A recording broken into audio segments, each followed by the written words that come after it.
What's up, everybody? Welcome to Mongols. I am Mike Sparks. Joining me for this one is Steve Mattias and Justin Ashcraft. The Hounds have officially ended their preseason. I guessed all the preseason games are played. We've signed a bunch of players. We're going to talk all about it as we start our very first week of the regular season. Let's go!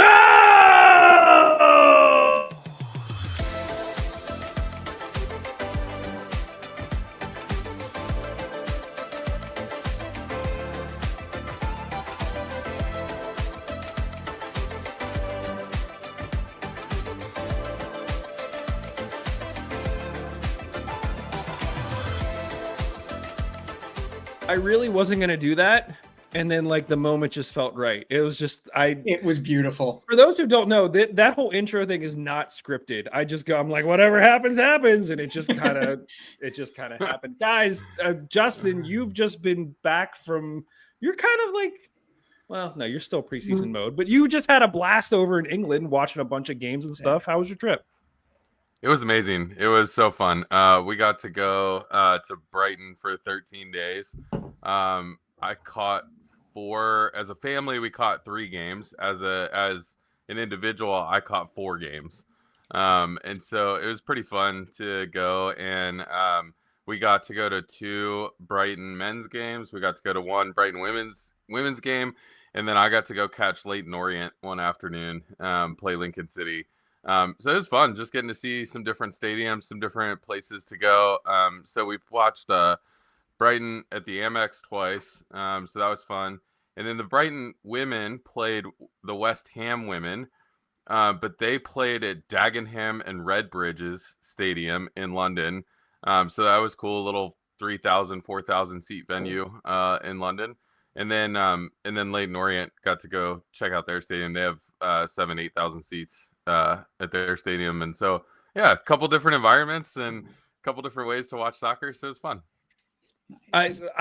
We could do an entire show based around this because I want to ask you so many questions about the trip. But was there anything in particular that you saw that they're doing really well there that you would like to see us do here? Yeah. I told a couple of people since I've been back. It's really interesting, just the community aspect of sports events over there. And so when I went out to Leyton Orient, for example, I rode the London Tube out to the stadium, out to where the stadium was. And then from the nearest train station, it was probably a, 8-10 minute walk from the stadium, from the train to the stadium. And it was really fun because where the trains kind of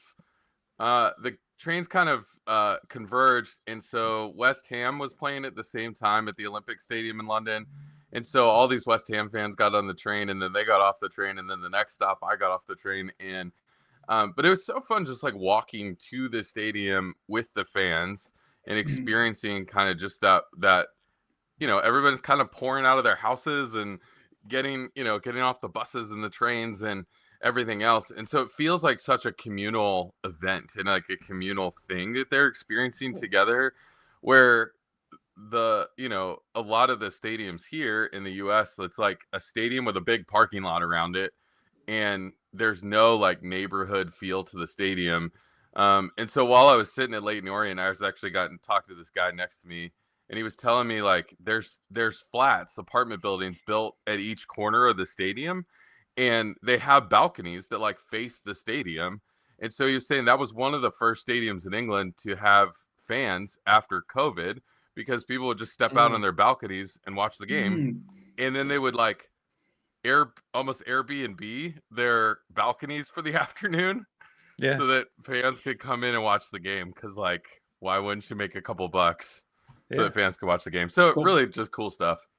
Yeah. That's awesome. I do want to pick your brain. I know what you and I are probably going to talk and do our first prediction show of the season. So maybe we'll talk about that a little bit later this week. Steve, what's good, man? Not much. Got out for a hike this afternoon. Not a long one, but just kind of nice to be out and hike again now that it's kind of feeling like it's getting to spring, though I did choose one of the coldest days that we've had in a week. But no, that was really good. Rory had a blast being out in the woods. So that was good. D&D game yesterday, and catching up with some friends. And then my best friend is on his way here right now. So we've got spring break at Pitt this week. So it works out really well for him to come tonight and hang out for a few days. So he was on his way from Syracuse. So haven't seen him in a little while. Really, really looking forward to that. It's awesome. Yeah. Awesome. Good stuff. Guys, there's tons of stuff going on here. Some of the stuff we kind of talked a little bit about during the week, but figure it's worth bringing back up again. Let's get into it. So very first thing, Hounds released their kits. I know there's 2 games. We'll get to the 2 games, but the big news, Hounds released their kits for the 2025 season. I'm going to put a picture up here for those of you who are watching on YouTube. I'm sure you've already seen it. We actually had sort of an immediate reaction video that we put out like 15 minutes after the team released them. Thanks to everybody who sent in their videos, and we kind of compiled them and put them out there. You can go check that out. Guys, I'm just curious, now that we've kind of sat with these for a little bit, what are your impressions? What are your thoughts? Justin, I'll start with you. What do you think about the kits for this year? Yeah, I'm still really all in on them. I think that was my immediate reaction as well. I think that the hoops kit is I don't really have any notes on that one. I think the checkerboard, the kind of faded checkerboard pattern in the kit is really, really cool. I think the fact that it's just straight black and gold, screams Pittsburgh, which I think is really, really fun. And then I think the gray kit is really cool too. And like the checkerboard pattern on the side, not a center stripe, it's not a sash, it's like the side kind of thing, pulls in some of the history of some of the Hounds kits. And so really, really, really like what Charlie has done. And I will say, kind of just broader, what Charlie's doing around the league. I haven't seen a Charlie kit that I haven't liked around the league so far. And so they're doing some great work. Yeah. Steve, what do you think? I still love everything I've seen. I really like that the checkerboard theme spans both the first and second kit. But I think that one of the things I've been really impressed with all of these kits is how well Charlie has lined things up. And so just how the sponsors, how the C from Charlie, how the Riverhounds logo are actually in the blocks of or in the stripes, right? And I think we've seen kits in the past where it's just kind of a little bit more haphazard and it crosses some of those boundaries and whatnot. So I think those little bits of details for me, as I've looked at it more and more over the past few days, really, really makes it stand out as really well thought out, as well as nice looking designs. And I'm really, really happy with it. The keeper kits, just love it, right? Like, I think it's really cool to have that that texture look to it with the map of Pittsburgh. And I remember in our video, Liz said, if it's accurate, I might get one, right? And I mean, I'm looking at that and I can't find anything that doesn't look legitimate in a map of Pittsburgh on that. So I think it is a definitive, real map, and absolutely love everything that Charlie's put out this year for us. Yeah, I think, of all of us, my reaction was probably the most muted in sort of the immediate thing. I think that I just need to come around to the fact that we're a stripes club. Like, that's what we are. We wear the stripes. We wear those. The team is actually referring to the first kit as their, quote, heritage kit, which is interesting because, like, I don't even think it's been 10 years since we first used that design. But that's fine. If that's going to be the marker we put down, I think I told you guys, then I have really no notes. Like, I think if you're going to do stripes, I think that's the way to do stripes. My one thing, as I've sat with this for just a little bit longer, is I almost feel like the Hounds logo on the Heritage kit could be a little bit bigger, just because the AHN, you can't see it here because Robbie's arms are crossed in front of it, but the AHN logo literally takes up the entire stripe. And so to me, that feels like that's more of the focus than the Hounds logo itself. But that said, I have a birthday coming up later this month, and I already put it on the birthday wish list. So, like, I still like it enough that I'm like, this would probably be the first Hounds kit that I get in a while. So, yeah. So I think, Mike, to your point, so this one over my head right here, that's what was that, 2018, Bob's first year. So right after the rebrand, that was kind of the first iteration of well, at the time we were calling the Bumblebee kits to then into the stripes and hoops. And so, yeah, not even 10 years. What is that? 8 years ago, 8 seasons ago. So cool to see that continuity though. Like that's the thing that I love about it, that I think we've talked about kits many times over the years. And it's the one thing that I think most people have with the U.S. national team is there's not a visual identity. If the Hounds are having a visual identity, I absolutely love that. Yeah.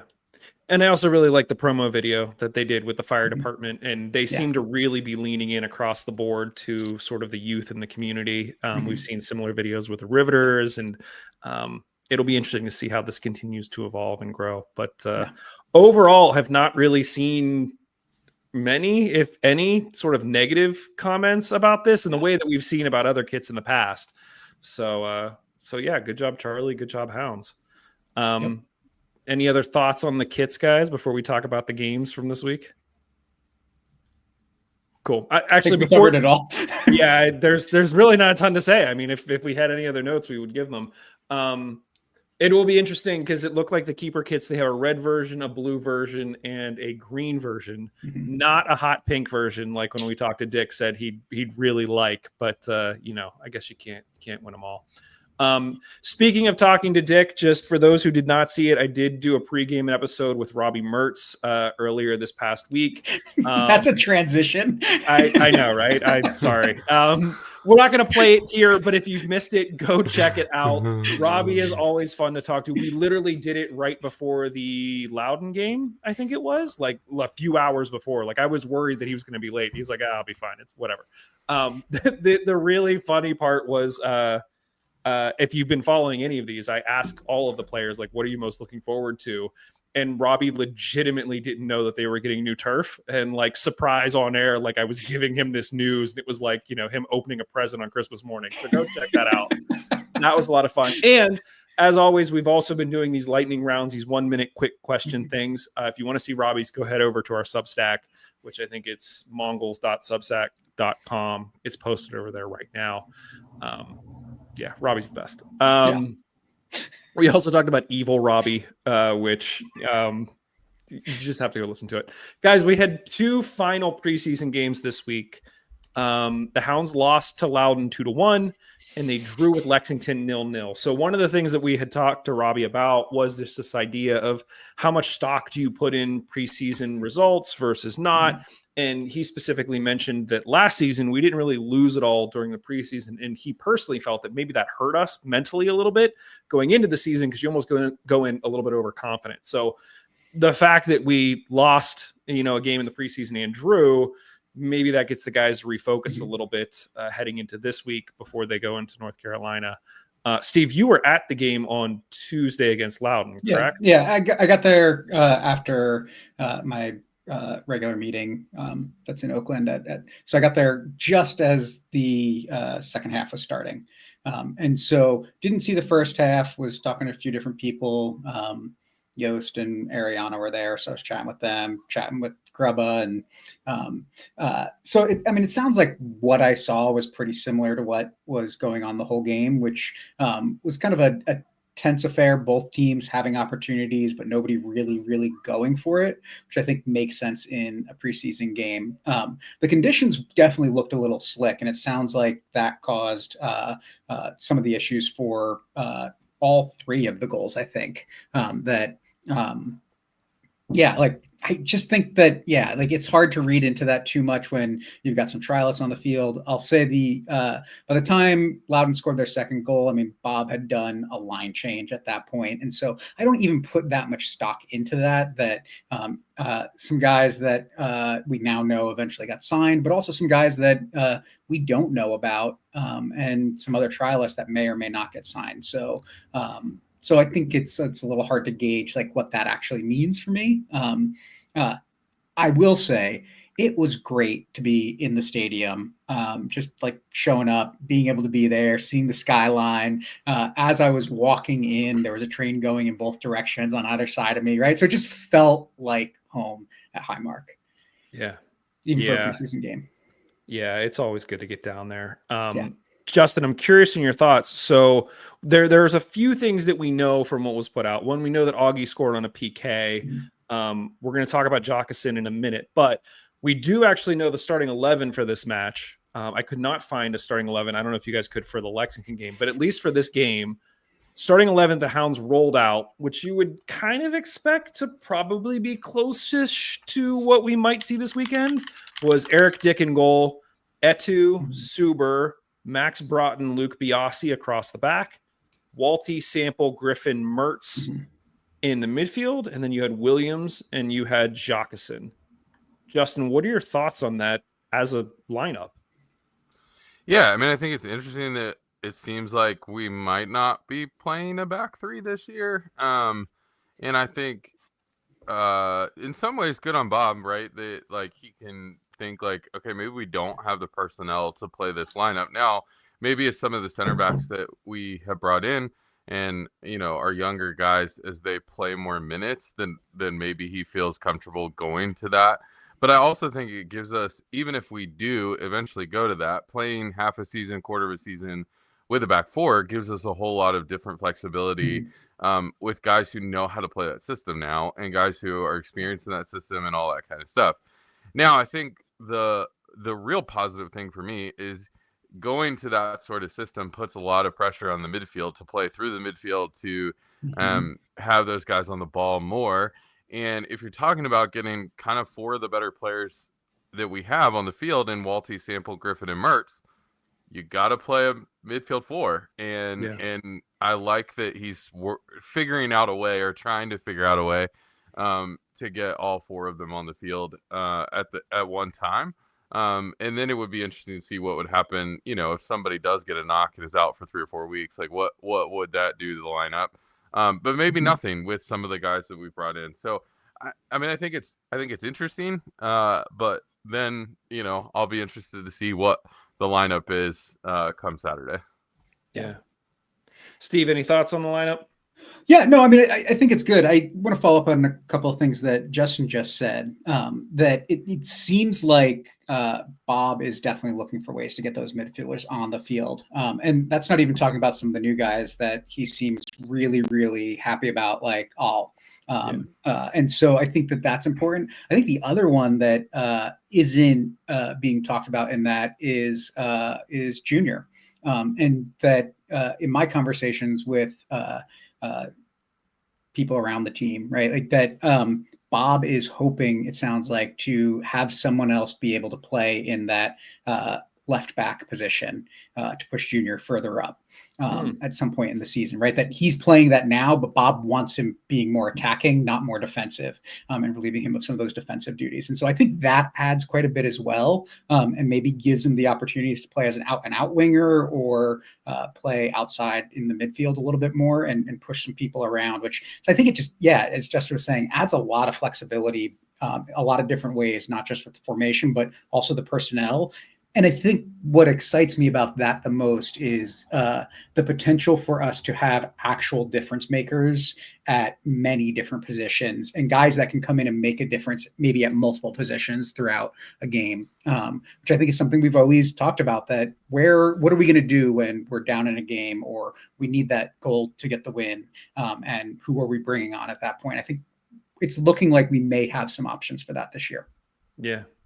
Yeah, it's interesting because if you just look at that lineup purely as it is, it feels almost like a 4-4-2 where you would play Williams and Jockeson up top. But if you look at our midfield, Walty, Sample, Griffin, Mertz, almost all of those guys play centrally. To your point, Mertz can play off to a side, but you know, we've had the conversations with him where he prefers to play as almost like a floater and in more in the middle. So then how do you get all of those guys on the field? If you, if it's actually more like a 4-2-3-1, then one of those guys isn't playing, but to your point, then you push Etu further up the field. So it does feel like we have a lot of options.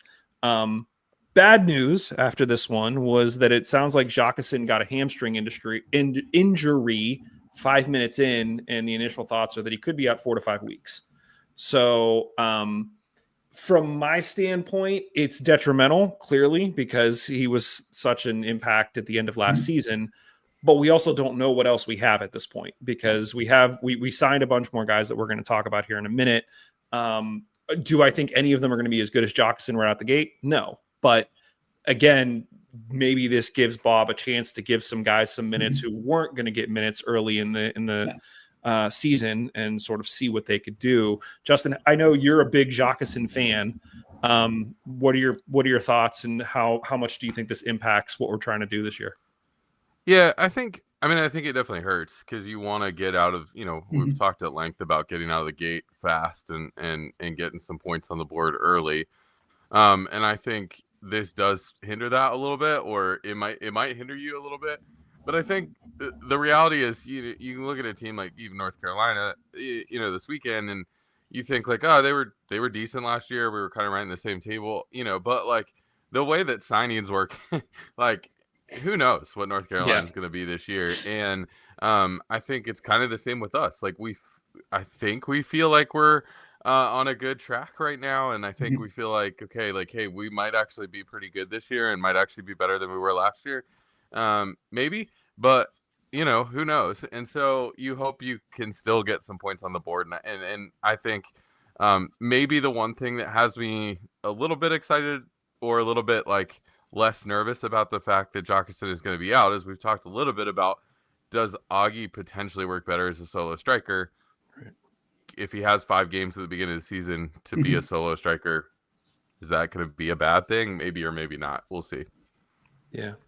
Yeah, Chandler P. Chumsworth in the chat just said, if Etu attacks a lot, I'm guessing Walty will be covering a lot. That's kind of what we saw in, I forget which preseason game it was, but it was the first one at Highmark, where essentially, because we're playing with a back 4, we still kind of want to get our wingers up the field a little bit. So your center backs almost spread, and Walty almost dropped in as like a third center back, and he would kind of start the attack from there. So I would kind of expect something similar, regardless of whether or not Jockson is in. But then that just raises the question of how many people were we throwing forward? But again, that was definitely an area in which we were deficient last year in terms of getting bodies forward and attacking.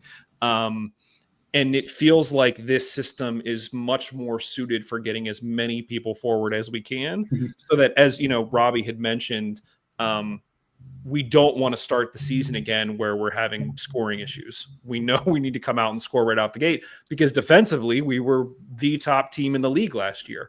So we just need to get it right on the other end of the field. Yeah. So.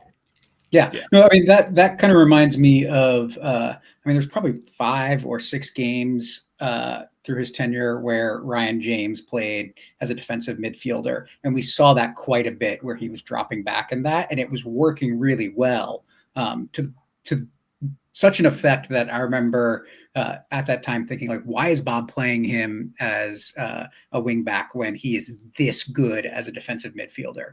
And I think it was because we didn't have other wing backs. But those chances that he did get at that, I think, we're going to see some things like that. And I think that, we saw it last year with Walty, that he is capable of doing that. And to the point of Bob even putting him as a center back at times as well, in a pinch. So have full confidence that if that's what we're starting to see, it's going to work, and it's going to work pretty well. Yeah. I jokingly asked Robbie if Bob was playing him as a center back, and he said no, and he never would. So at least we know where both Robbie and Bob stand on putting him as a center back. But I agree. I think Walty's the number of cards Robbie would get as a center back. Yeah. Guys, the other game from this week was we drew 0-0 with Lexington.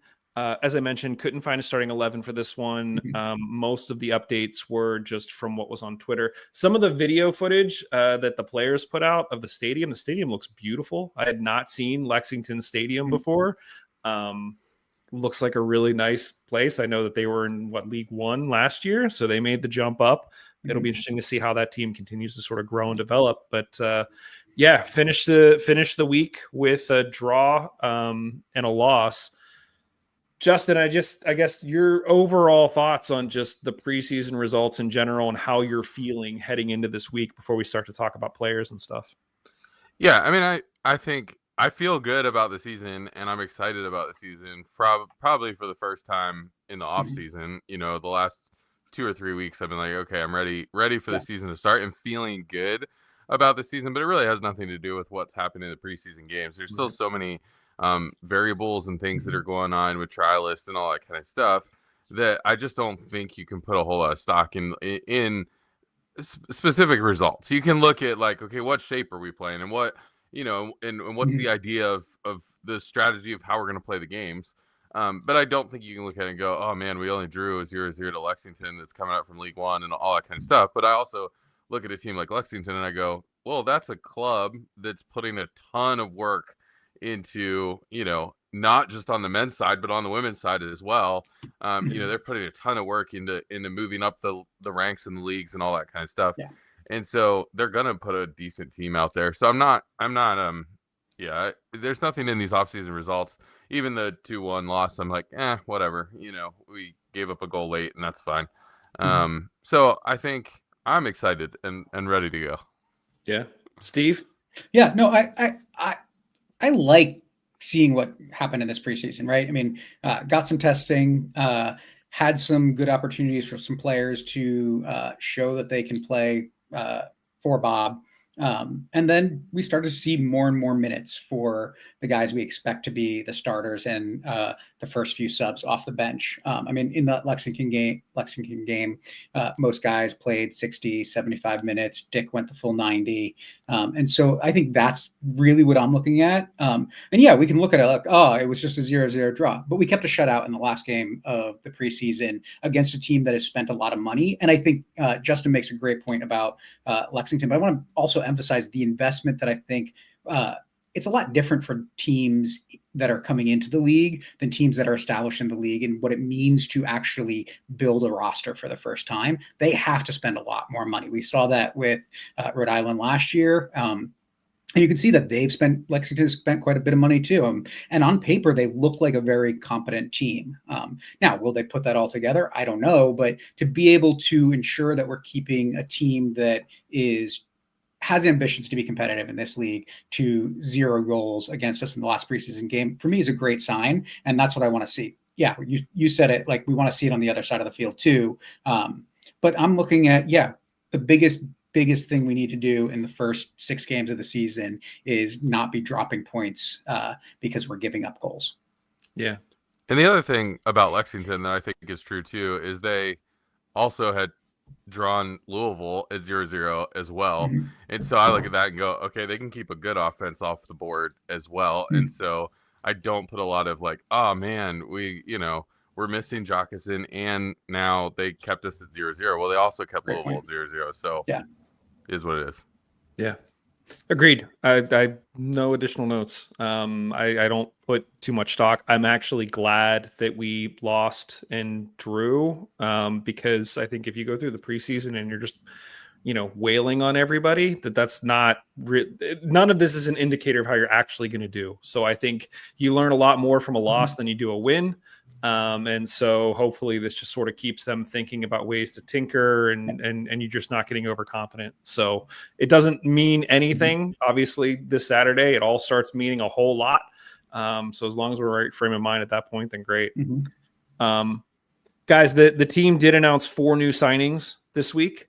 And so I'm just going to sort of run through these really quickly. So Perrin Barnes, who is an outside back, he played at Huntsville with Suber.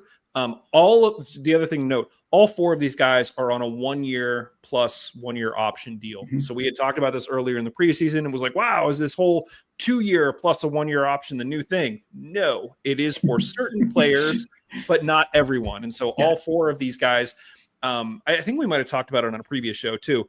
I think some of us are starting to use the length of the contract as sort of an indicator of the faith that the team might have in these players being successful. I think that if you're getting a contract, then there's hope that you are going to be a contributor. But if you're especially getting a 2-year plus a 1-year deal, we're likely to see more minutes from you, or we would guess, especially over the next few years. So a lot of these guys are getting 1-year plus deals. It feels like they could pop off and they could be great. Players like Walty and Sample were on 1-year plus deals. So that's not a knock against them. Anyway, I'm done. Perrin Barnes, outside back, played with Huntsville. He played at Huntsville with Suber. So he's familiar with Suber. He's an outside back. Beto, I think it's Yadrich. He is a defender. He plays with the Puerto Rican national team. Jason Bourget, he is a winger from Villanova, and Jorge Garcia. He is also, I believe, a midfielder. I think he's listed as a midfielder. He was one of the trialists that we kept seeing his name as trialist on the score sheet. He scored against both Crew 2 and Pitt. So interesting that, we don't always get that feedback that we signed somebody that was actually the trialist that you keep seeing pop up. So that'll be something to keep your eyes on. Guys, I think in the past we've actually not signed the trialist that's been scoring. Exactly. There are a lot of guys that we're like, they look great, and then we didn't sign them. I'm curious. We have signed a lot of guys, a lot of new guys. Out of everybody that's new, as we've discussed, oftentimes you'll have a few guys that pop off. You have a few guys that you never hear from again. Steve, out of all the new guys not named Augie Williams, what two do you think that you were most excited about? Oh, I mean, I think it's got to be Larson and All, because they look like they are the real deal, not just based on the contracts, but from what we've seen of them, from the things that they've been able to do at this stage, that All just looks like he's going to add a lot of competition to that midfield. And I think that that's going to make everybody's game have to be better, and Bob's job really hard of who's he putting in where and how is he fitting all these players on the field. And Larson, I mean, he is a big dude. He's about the size of Steven Dos Santos, but he's bigger, like he's more muscular, more mass. I think he is going to be able to wreak a lot of havoc in the box, and whether that's him getting headers or just ensuring that he's winning the ball and other people are having chances, I think he's going to add a lot. So I'm excited to see what those guys can do, and I think we're going to see a lot of them too. So makes the answer pretty easy for me. Yeah, Justin, do you agree? Yeah, I think those are the easy ones that I'm like, yep, I think those two, those two have a chance. I think the other two guys that I would probably mention, and I'm going to cheat a little bit on what you asked. Yeah. But I think one for me is Broughton. I think with Bob's, he does want to play three center backs a ton. And I think, if I'm looking at this lineup right now and going, okay, who's playing? I'm starting with Osamanu and Suber, but I think, you've got to have a third center back. Yep. And so I think Broughton's going to be the guy who, when we're winning and put up, I think it'll be interesting. The other guy I'd probably talk about that I think probably is going to feel like a new signing is, Aiden O'Toole only played 31 minutes last year. And multiple times throughout the season when we ask guys, hey, who are you excited about? Who are you excited about? Aiden O'Toole. And you would have to think like a guy who only gets 31 minutes and then gets his option picked up, Bob has to feel pretty good about what's happening with him. And so I think I'm excited to see his development and what comes out of there, just based on even seeing kind of second year guys coming through. I would have wished that he got more opportunities in his first year, but I think seeing what Bob usually does with second year guys, I'm excited to see what O'Toole brings this year.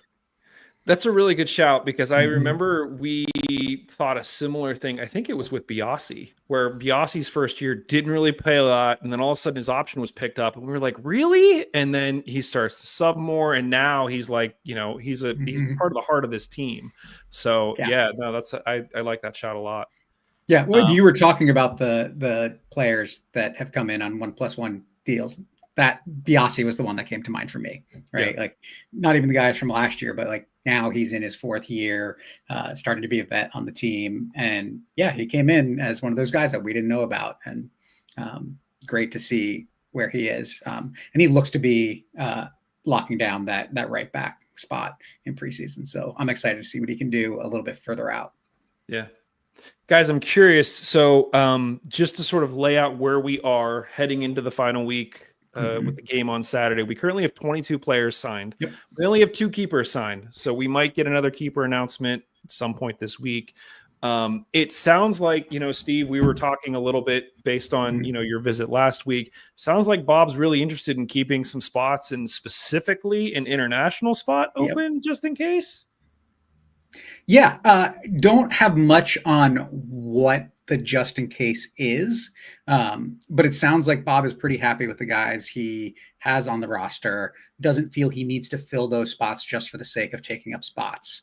And so it gives them flexibility and the opportunity to look for players as the season goes on. It sounds like that are not necessarily players that would be available otherwise. And so, I mean, we've seen Bob do that at times where he's brought in players from other leagues. And so I think this kind of gives that, and it takes away the need to offload a player somewhere else. And so, you guys put in all the players that left, all the players that came in, and Mike DeShield stands out to me, right? Like, he was a guy that we had to sell to make room for Musha Galusha on the roster. And so they sold him to Hartford.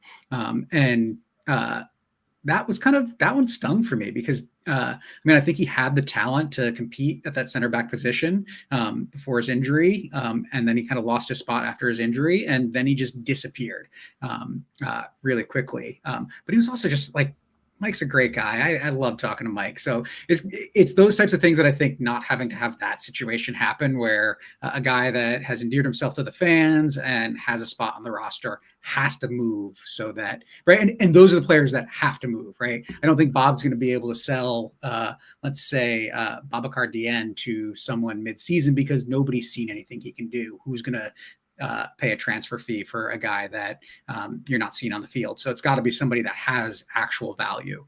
And so we avoid that with that extra roster space. Yeah, I think the most you can have on your roster is 26, and we're at 22. So we technically I don't think Bob has ever gone above 24. Yeah, so we have a few spots. You can name 18 to your game day squad, so you can have up to 26. And then 8 guys just don't make the bench. It'll be interesting. I'm gonna guess that we'll probably sign a keeper here within the next week or two. So that'll probably be 23. That still gives us 3 additional spots that we can fill if and when we want to. So guys, my question for you, and let's do this based on sort of position. Steve, you just sort of alluded to it, but I went through and I was trying to think about the differences between last year's team and this year's team. And I personally feel really good about the team as it's structured heading into the season. I kind of like the pieces that we have, but I was trying to wrap my head around, like, why do I like the pieces versus last year? So the overarching question that I'm trying to get at is this team better than the team that we started with in 2024? And the way that I kind of think we could break it down is almost, if we look position by position, who did we have last year that we no longer have this year, and who did we add in their place? So if we just kind of go, position by position, and I'll ask you guys, did you like what we had last year, or do you like what we have this year? And then we'll just kind of see where we end up. Okay. So if we start at the keeper position, the only difference is last year we had Gabby Perota. This year we don't. At this point, Justin, yay! Justin, does last year or this year come out any better for you? Yes, I think we are better this year. And, and that's not a knock on Parada at all. That's not me saying, oh, Parada was so bad that the fact that he's not here means we're better. That's not what I'm saying. I think Dick in the second year of consistent playing time over the course of his career is a better keeper than he was starting last year. And I don't think he'll have the dip in form that forces Bob to drop him to the bench at some point in the season. Right.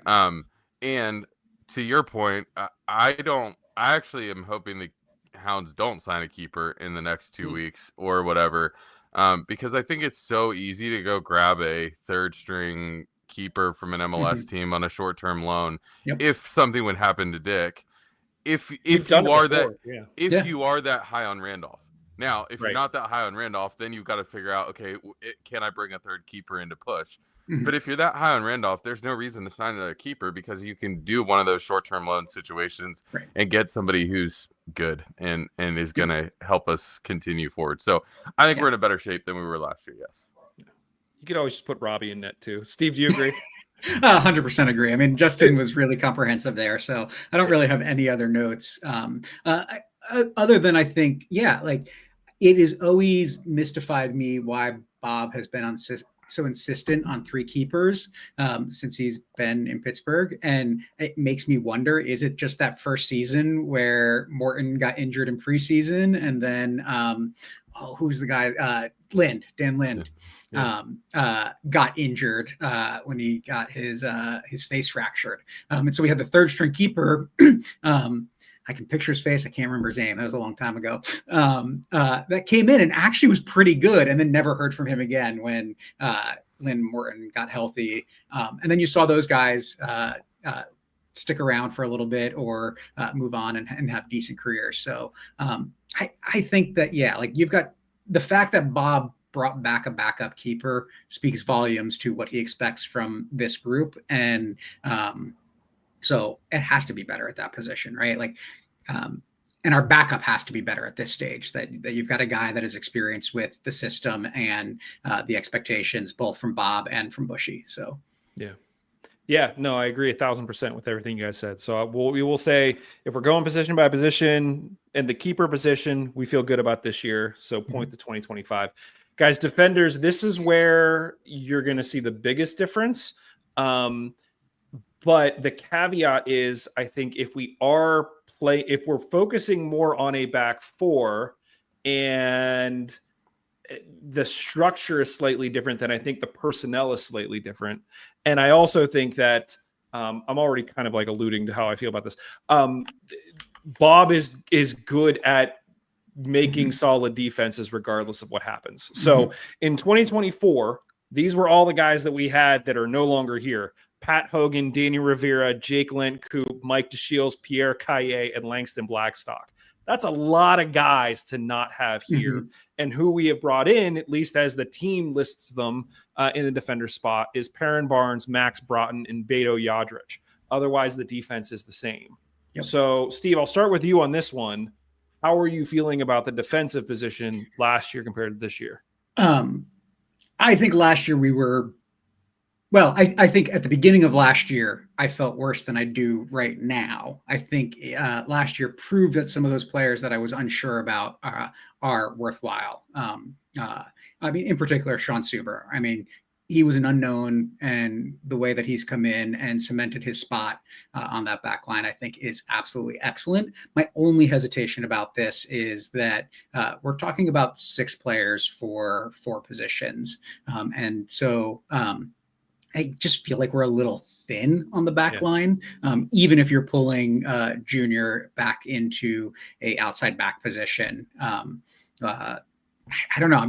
The number of people doesn't give us a lot of flexibility if something happens somewhere. So a little concerned in that regard, but the actual guys that we've kept and what we're seeing from some of these new guys looks like we're going to be fine defensively. Yeah. Justin, how are you feeling? Yeah, sort of the same. I think with the shift in system, I feel better about the guys that we have. I think I don't. Yeah, it's hard because I look at that list. I go, man, it would be nice to have Pat Hogan around this year, or it would be nice to have Jake Lent-Coop around. But then I think about their role towards the end of last season was coming up in the last 15 minutes of the game and playing forward. So I'm not sure I feel bad about losing them as a center back actually now. So I'm just, I would probably have similar thoughts to Steve of like, it feels a little thin, but I also feel like that's where you can get an MLS loan pretty easily for a center back position. But I also wish, like, thinking through the guys that we have lost over the past couple of years, and a guy like Shane Wheat coming out of college, a guy like Caillet, who seemed to have some good, looks at the end of last year. I just wish a couple of those guys were with us. But I feel the same about Suber, and he is still here. So it's hard. It's kind of a balance of those things. Yeah. So, you bring up Hogan, Justin, and that makes me wonder if Bob's goal of switching the formation was something that he was thinking about at the end of last season and into the offseason, because I just don't think Pat fits in what Bob wants in a back four. And that's not a knock on Pat's capability, but he just doesn't have the same pace and speed that I think Bob is going to want from two center backs. And so maybe that's part of why we didn't see him, like a bigger effort for him to come back, because Bob was saying, hey, I need people that can do this a little differently. So I'm going to let you go somewhere else where you can excel at what you're best at and not try to force you into doing some things that aren't going to work for either of us. Yeah. Yeah. I think this position of all of the positions is the one that I'm similarly like I really don't know. But again, because we know what Bob does on defense, this is the one that I feel if it needs work, I'm glad this is the one that needs work, because this is where I know Bob can sort of work his magic. To your point, we've had a lot of guys come right out of college and be able to plug in, and all of a sudden they're superstars.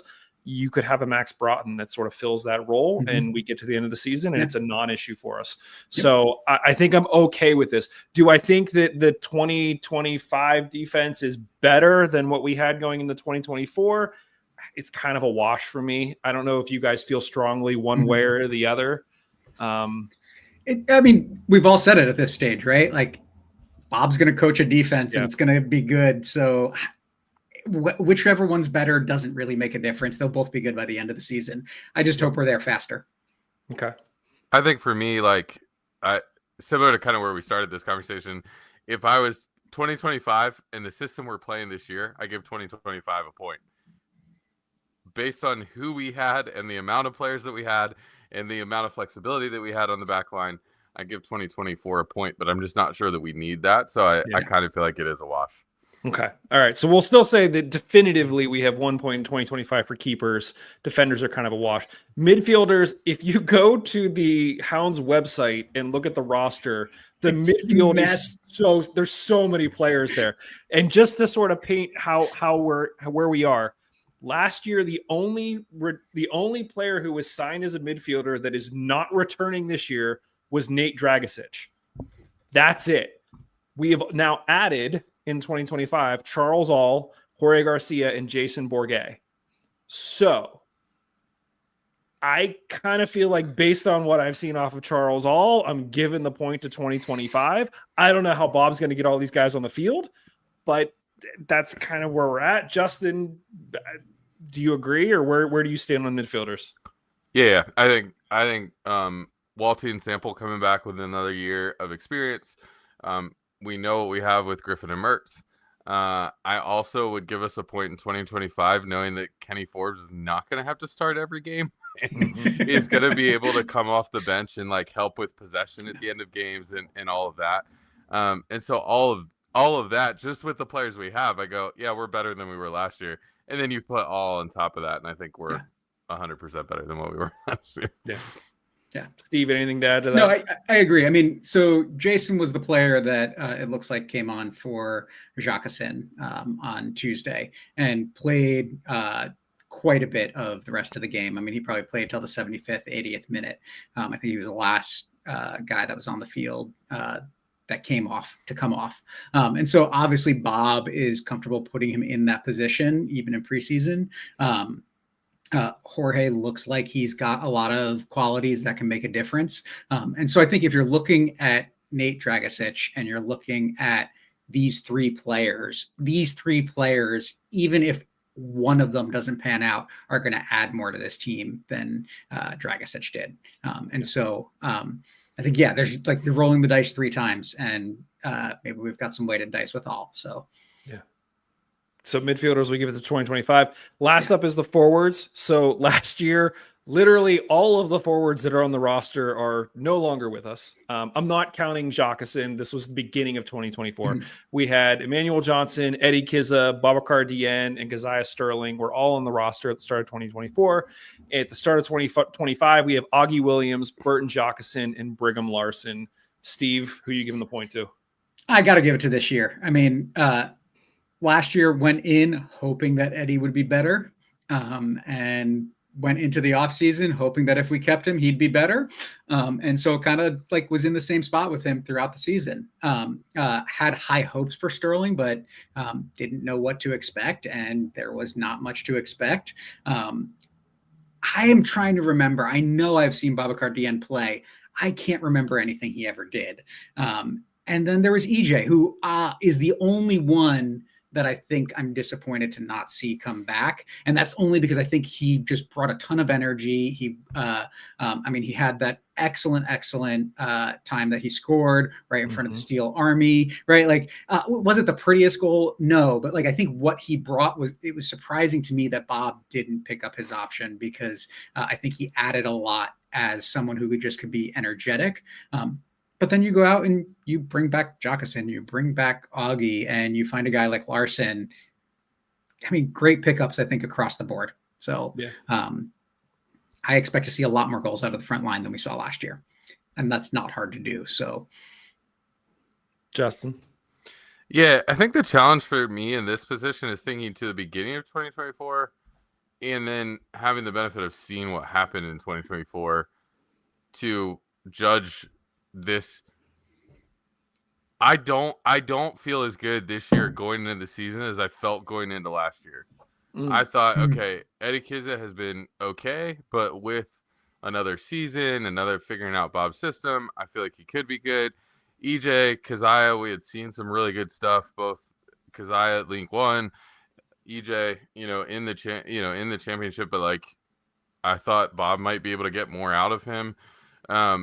Bobby Cardian, I don't know. I think he was sort of an unknown coming into last year. And I think I was really excited about that front line and thought, man, yes, we lost, we lost Dequa, but I thought like, okay, these guys will be able to replace the goals. Then we saw what happened, and it obviously didn't work. And even bringing in Musha Galusa and different things that I go, okay, obviously that was not the right decision. And so I'm wondering, I guess my challenge is to say, do I feel a lot better? I don't know if I feel a lot better this year. I think I feel about the same, but we haven't seen how 2025 turns out. So if Augie bangs in 20 goals, then I go, oh, that was the better decision. But like, I don't know. he might score 6, and we might be sitting here in July going, oh my gosh, why can't we get this right ever? So what I love about your answer, Justin, is it makes me want to know what I actually thought, rather than like, how am I revising what I thought in my head to justify what maybe I want to feel now. Look, I mean, when we signed Keziah Sterling, there was a number of guys, pundits all around the league that were calling that the best pickup. They were like, what Bob can do with this guy will be amazing. So it wasn't just us that were like, this is going to be great. It just didn't work out. I think where I stand is, at least in 2025, in my opinion, I think what we saw from Jockeson at the end of last season, in my opinion, was more than what we saw from Kizza at the end of 2023. So I think if I'm just comparing the two of them, I feel better about having Jockeson with us this year than I did about Kizza. And then everything else becomes a wash, because most of the other guys, Keziah was like League One. He saw some good things, but he was kind of unknown. Augie Williams has done it in this league and above for many, many years. So I feel more confident if I'm comparing Keziah versus Augie. I think I'm taking Augie. And then it's EJ and Deanne versus Larson. And to me, I have high hopes for Larson. I can't say definitively, but I almost feel like that's a wash. So that just has my needle pointing a little bit towards 2025. But Justin, your point is, 100% on point, in that like we have a bit of a revisionist history here that we're dealing with as we're trying to paint this picture. I also want to point out, Justin brought this up, but there's no way I was going to feel, and I know this, that I didn't feel great about the forwards last season with the leaving of Dequa, right? And so it wasn't the forwards that we had, it was the, we don't have Dequa. Whereas, okay, I've had a year to get over that. Now I'm like, yeah, I'm excited about a guy that I think maybe be able to be at that level again in Augie. So there's just that emotional difference of, this year I have hope and optimism, and last year I had doom and gloom. So there was a lot of that last year, because Dequa was the Golden Boot winner, and then we also lost Ordonez, who was the Defender of the Year. So I think there's a lot of question marks for us going into last season, whereas we have less of that. We kept the Golden Glove winner, which I don't think a lot of us were thinking was going to happen. Right. But Dick is here, so yeah. So if we're tallying up the points, at least in regards to positions, it feels like it's like 3 to, a wash. for 2025. So I think that kind of justifies at least how I was feeling, and I'm feeling good. Do you guys implicitly feel that that's wrong though? Do you, like Justin, do you feel better about 2025 regardless of that method? Or just how are you feeling heading into the week? Yeah, I think because of what we were just saying, like with the leaving of Ordonez, the leaving of Dikwa, I didn't feel real good going into 2024. I had some hopes of like what Kizik could bring, what EJ could bring. Then we kind of replaced Ordonez with Hogan, and okay, I think we're headed in the right direction. It feels okay, but I'm still like, all right, where are we gonna get 20 goals from? That's all of that was kind of catching up there at the beginning of the year, and so I don't know that I felt real. I don't know that I felt real good. This year I feel real good, but then it's like also there's only up, like I don't think there's any sense that we're going to be Miami this year. And so it's like, okay, we can't do worse than fighting for our playoff lives toward the end of the season. Right. Other than just being out a couple weeks before that. And so like, even if we end up fighting for a home playoff game instead of just getting into the playoffs, then we made an improvement. Yeah. So I think that's where I'm like, all right, I think I feel better going into this year than I did. I don't know that the team is 100% better, and I think I would have liked another signing or two, but like, I think I feel better about this team than I felt about last year's team. Yeah. Steve, you agree? Yeah, I agree. I mean, Justin, I think, did a really, really comprehensive analysis of that.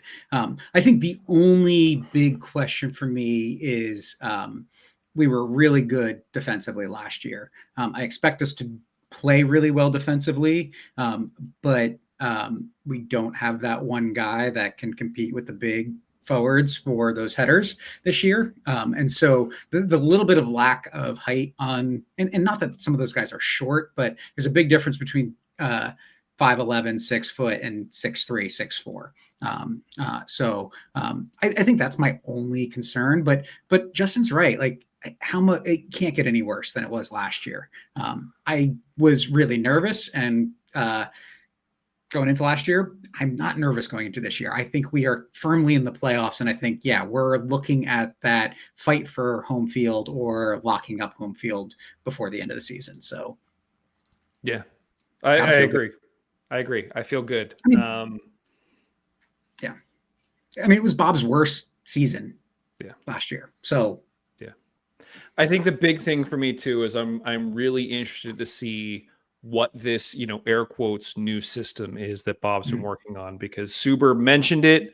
I asked Robbie about it, and Robbie was like, yeah, it's a thing. And he was saying that it was something that they really wanted to do at the end of last year, and they didn't have the personnel for it. So that's where I'm also kind of banking on, well, maybe the reason why the defense is the way it is because, to your point, Steve, maybe we didn't have the speed back there. Maybe we didn't have whatever. And now Bob's actually getting, the pieces that he wants for the system that he was trying to implement last year and couldn't. So who knows? We'll see. There were plenty of moments last year where we were like, is Bob going to be back? And like, and now we're sitting in a spot where like, we're really good. Like, we're going to be a playoff team again. It's going to be great. So, man, I forgot that I thought that. And I think I, just repressed that I said that. Yeah.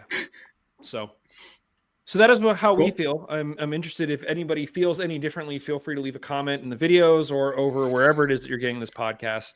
We are able to view and reply to all of those. We love hearing what you guys have to think. Guys, our first game is this weekend at North Carolina, 7 p.m. It's hard to believe that the off season is over and we are here. The Steel Army is going to have a watch party at the pitch on Butler, so be sure to get down there. Obviously, it's in North Carolina. It also sounds like, and I don't know if Houndsy has put this out there yet, but we kind of heard Houndsy is going to be recording live at the pitch on Butler on Monday night. So if you've got nothing else going on, head down there and you might catch them on the mic talking about, everything leading up to this game. Justin, we're doing a prediction show on Friday. Yeah. Yep, we got it. Cool. Yeah, we have not talked about this off air, so though. So we'll figure out how we're going to break this all down. I'm obviously going to try to do another pregame episode. If anybody has any requests, let me know. I might try to get Rob Vincent in here just because it's always fun to talk to a coach heading into the first week. Bushy's not going to like that. Bushy's not going to like it. That's okay. Oh, one of the things too, this is going to change over the course of the season as well. Something that another show that I listen to does that I think is kind of cool is after each game, rather than just giving one player of the match, they pick a top 3. And then what you do is you keep track over the course of the season and you kind of add up points. And then you actually get like a real sense of like who was your best player based on each game. So you're telling me I've got to pick 3 players at the end. Yes. Like every Sunday night. Okay. Yeah. Okay. So no, I know. even if it's like, even if you can only come up with one, say it's a really crap performance or none, like that's fine too. But we're gonna do that and it's gonna be fun. So everybody, I just need to know what I'm getting myself into this season. Other than that, it's been relatively quiet from the Riveters this week, which I fully expected. Just heading in, it's being so close to the guys' team starting. There's only so much news you can put out there. I will be very interested to see what the Riveters kits look like now because we know that they're going to look different. They're getting their own kits. There's also talk that the Hounds will be getting a third kit as well that we'll see at some point during the season. But yeah, I'm sure more Riveters news to come. Guys, anything else that we should talk about in this one? No. Maybe two kind of quick things. I think one of the things I think you said was interesting too, even just thinking about this season coming up, I wonder how more firm the club is just in transition of like, now they know the Riveters coach. Now they know that Rob is kind of moving into that, and like there was just a lot of like, I feel like transitions on the club level that may not have impacted the play on the field, but definitely impacts your prep during the week and all of that kind of stuff that's happening. And so I wonder if that plays into our like, okay, we're kind of settled. We have a women's team now. They just need to get on the field now. And we have this other thing, now we have the men's team, we have the women's team. Everything's kind of like laid out with those. And so I love that and feel like feel good about that. And real quick to your point, I mean, last year was Vis's first year as like the sporting director, and it was Vincent's first year as assistant coach. So all of those pieces having another year under their belt, full off season to work through stuff. Yeah, no, that's a good shout. Yeah. Yep. And then my other quick comment was, I'm kind of actually hoping that the third kit is everybody's kit. I don't know if you guys saw Detroit City's video this week of like every other year they make a kit that every one of their club teams wears. And so academy through first team, they all wear the same kit. And so this was the year they did it. It's a good kit too. It's like maroon in the center with white sleeves. It's a cool looking kit. But I would wonder if it'd be cool if we would actually make a kit that every single team would wear. Including the Riveters. Yeah, including the Riveters. Yeah, I love that. Like, all the way straight through both boys and girls academy teams. I thought that was really cool. And I think it is like you just being at Brighton, the alternate kits are different, but the home kit is the same for all and then it was fun watching all the kids walk around Brighton in their academy kit as well.